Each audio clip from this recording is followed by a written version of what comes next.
All right, for my DIY burp videos on people wanting to know how to burp, how to swallow air, here's a lesson on swallowing air.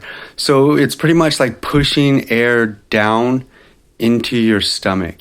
So one way to do that is open your jaw big, but close your mouth. And like push, use your tongue, use your jaw, close your jaw, push your jaw closed, push your tongue up to push that air back. You can hear it. Fill my mouth up, and I push.